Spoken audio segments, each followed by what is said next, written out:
Hello, welcome to the last session of today. I hope it won't be the stand-up comedy. My name is Ludo Cernak, as Dan said before, and I'm investor in the company Sport.Video, and we got some interesting topics to share with you today. Because we think that everyone is today speaking about the broadcasting rights and everything related to that, and the distribution of the wealth among the clubs. I think that the picture is slightly bigger. I used to be a co-owner, or I am still a co-owner of a soccer club, and we are trying to beg for sponsorship and for investors, especially if you are a weaker club. Still in the UEFA rank, but you're not the top club. It's not very easy to get attention of any kind of the sponsor. I'm sorry, I'll just drink one sip. So we think that the sport sponsorship industry of today is broken. I know that you had a really interesting session before, so I'll try to run through that very, very fast, so I won't take your time before lunch. Yeah, it works. There's a world poverty, which we know that the world is getting richer, but the countries in the world, which we are not going to talk about, are mostly in the poverty. The world is more in the chaos, and if we just go on the other extreme, we see that there was a record transfer of Neymar, and there will be some other 300 million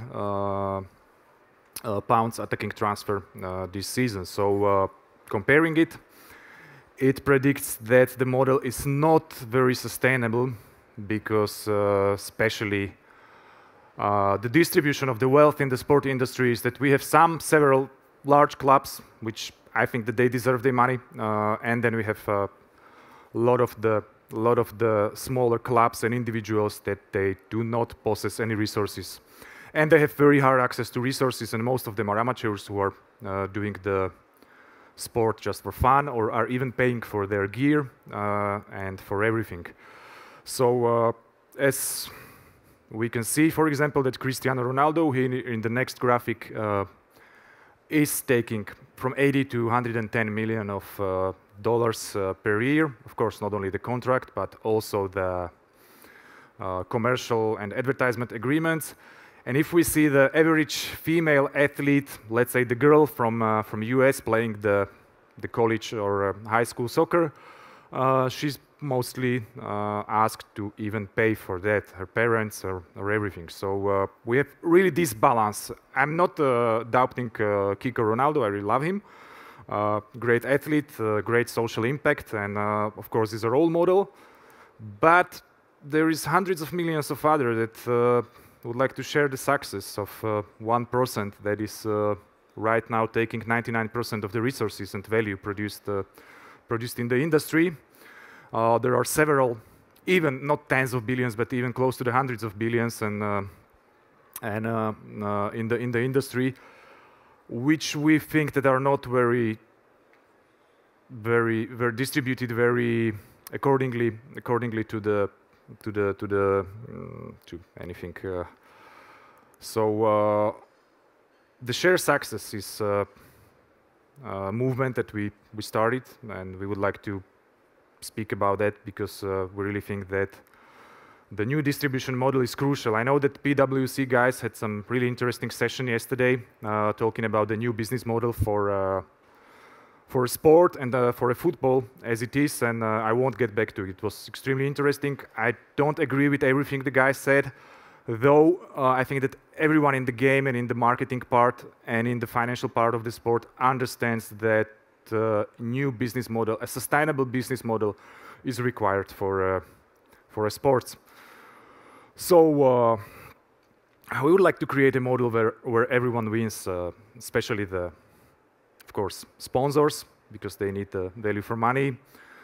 Then we need to see the athletes being benefited for their hard work and training and everything. And then we, of course, got the supporters and the fans who shall all together create one big smile and be happy for in the game. So to create the game in which everyone wins and what we found in our Sport.Video company, which is mostly focused on the creation of the highlights as they happen and sharing them online, which is one part of the business. And I know there is a lot of the companies right now, a lot of the startups in the industry starting pretty much the same. Some of them think that they are more tech companies, some of them think they are more social media or marketing company or online digital. And I think that we will see really interesting stuff coming on in the next years. I think that sport will be technology-driven industry.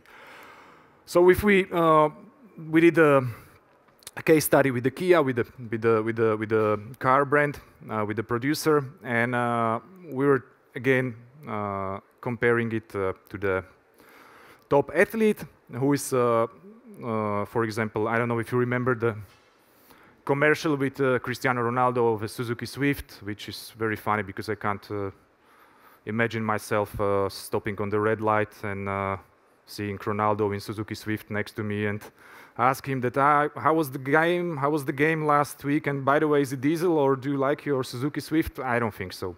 He's driving Lamborghini or some supercar. Most of his friends who owns it also own some supercars, and especially the lower ranked brands are not, the buyers are not driven by, let's say, people are not stupid, yeah? They don't believe that if Cristiano Ronaldo is in a Suzuki Swift or Kia Ceed or something that he really drives it, and they don't get the feeling of that unless they get into the Lamborghini. So it creates some sales. I'm not saying that it creates nothing, but it creates low volume sales. Instead, we tried a campaign that was focused or virtually focused on the 50,000 clubs. You can multiply it by 12 teams in every club by, let's say, 18 to 24 players. Friends, family, 300 followers. Lots of them are mid-class minus, driving the smaller cars. And we found that 2 out of 10 will buy Kia or kind of the brand in the next 12 months.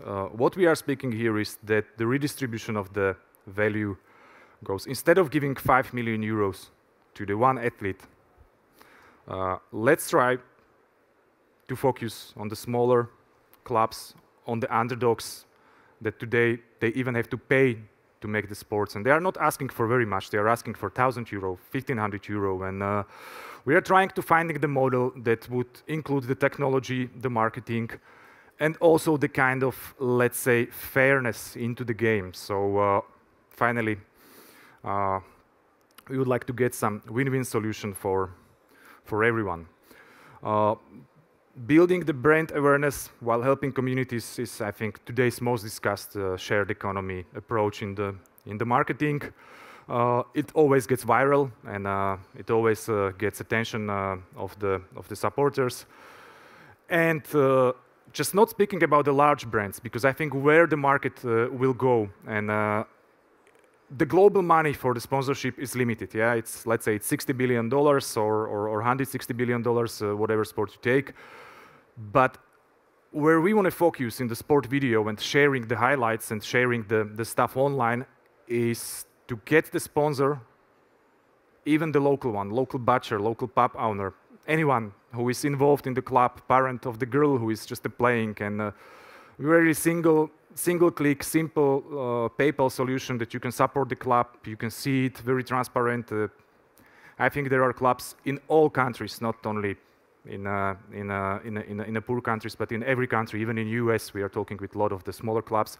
They are happy for anything, for any hundred thousands or any kind of the money. So. And also we can support the stars of tomorrow, because when they look back, at least 0 point something of the % of the today's athletes finally will be tomorrow's stars. So I'll just go very, very briefly about what our company does, and it is what we are looking for, a simple solution. We hit it. We are just about to hit 200 million views, so we are no more in a startup stage anymore. Though we are still looking for a crucial growth, and we would like to become, let's say, a marketplace where sponsors, globals and locals can get the value in promotion on the social medias, in getting the viral, in the best goals. Everyone who is here involved knows that the best goals always happen in the lowest leagues. Yeah, it's always, if you see the end of the news, it's always the 5th division of that. They scored from the middle of the.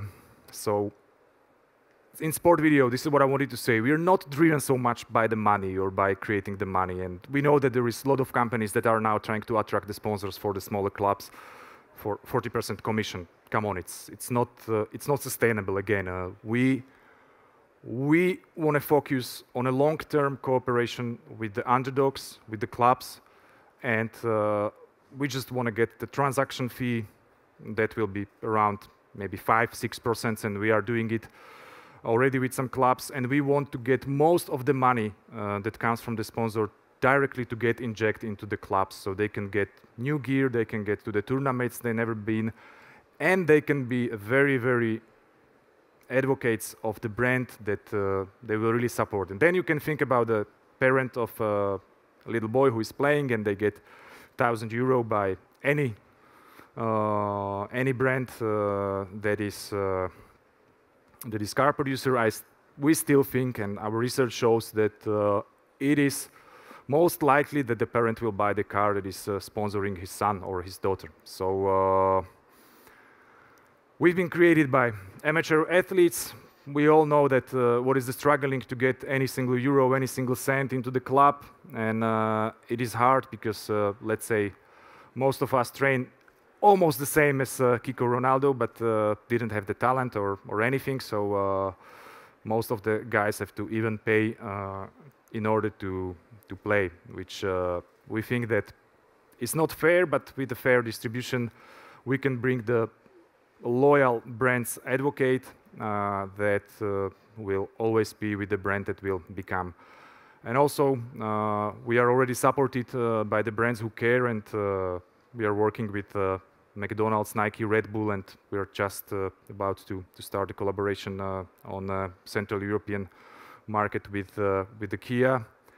And I think that this is most likely it. I think that